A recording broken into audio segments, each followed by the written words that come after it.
नमस्कार दोस्तों, आज मैं आपको माघ पूर्णिमा की एक अत्यंत पवित्र और प्रेरणादायक कथा सुनाने जा रही हूँ।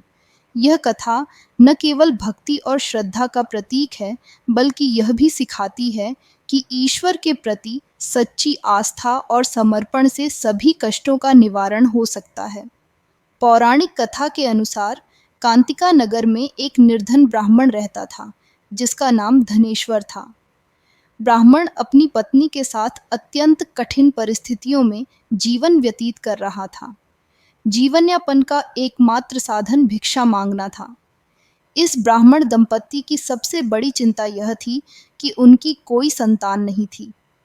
संतानहीन होने के कारण समाज में उन्हें कई प्रकार के ताने और उपेक्षा का सामना करना पड़ता था। एक दिन भिक्षा मांगने के दौरान ब्राह्मण की पत्नी को लोगों ने बांझ कहकर ताने मारे।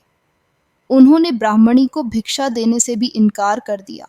यह घटना ब्राह्मण की पत्नी के लिए बेहद अपमानजनक और दुखद थी।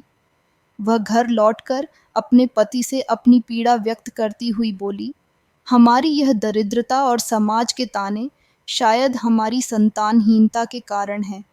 हमें कोई ऐसा उपाय करना चाहिए जिससे हमारी यह पीड़ा समाप्त हो। उसी दिन एक वृद्ध महिला ने ब्राह्मण की पत्नी को सुझाव दिया, हे देवी, यदि तुम 16 दिनों तक माँ काली का विधिपूर्वक पूजन और व्रत करोगी, तो माँ काली अवश्य तुम्हारी मनोकामना पूर्ण करेंगी। इस सुझाव को सुनकर ब्राह्मण दंपत्ति ने पूरी निष्ठा और श्रद्धा के साथ माँ काली की आराधना शुरू की। 16 दिनों तक माँ काली की पूजा और व्रत करने के बाद माँ काली साक्षात प्रकट हुईं।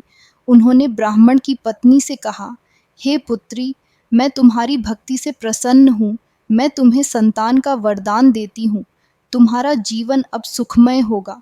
साथ ही मैं तुम्हें यह भी आदेश देती हूँ कि हर पूर्णिमा के दिन दीप जलाकर मेरी पूजा करना और व्रत रखना।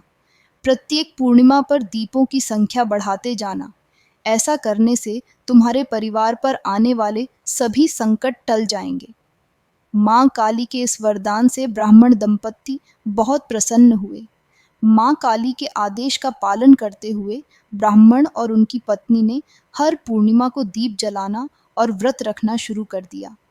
उनकी पूजा और भक्ति का परिणाम यह हुआ कि ब्राह्मणी गर्भवती हो गई। समय आने पर ब्राह्मणी ने एक सुंदर और तेजस्वी पुत्र को जन्म दिया। इस शुभ अवसर पर ब्राह्मण दंपत्ति ने अपने पुत्र का नाम देवदास रखा। देवदास का जन्म उनके जीवन में खुशियों की लहर लेकर आया। देवदास बड़ा होकर एक कुशाग्र बुद्धि का बालक बना। उसकी शिक्षा दीक्षा के लिए उसे उसके मामा के साथ काशी भेजा गया। काशी में रहते हुए एक दिन दुर्घटनावश उसका विवाह हो गया। हालांकि इस विवाह का किसी को आभास नहीं था। कुछ समय बाद देवदास के जीवन में एक बड़ी विपत्ति आई। काल उसके प्राण लेने के लिए आया, लेकिन उस दिन पूर्णिमा थी और ब्राह्मण दंपत्ति ने अपने पुत्र की सुरक्षा के लिए व्रत रखा हुआ था। माँ काली के आशीर्वाद और व्रत की शक्ति के कारण काल देवदास का कुछ भी बिगाड़ नहीं सका। वह खाली हाथ लौट गया। तो दोस्तों, इस माघ पूर्णिमा पर व्रत, पूजा और दान के माध्यम से अपने जीवन को मंगलमय बनाएं और ईश्वर की कृपा प्राप्त करें। अगर आपको यह वीडियो पसंद आया हो तो इस वीडियो को लाइक करें, शेयर करें, कमेंट में अपनी राय दें और हमारे चैनल को सब्सक्राइब करना न भूलें।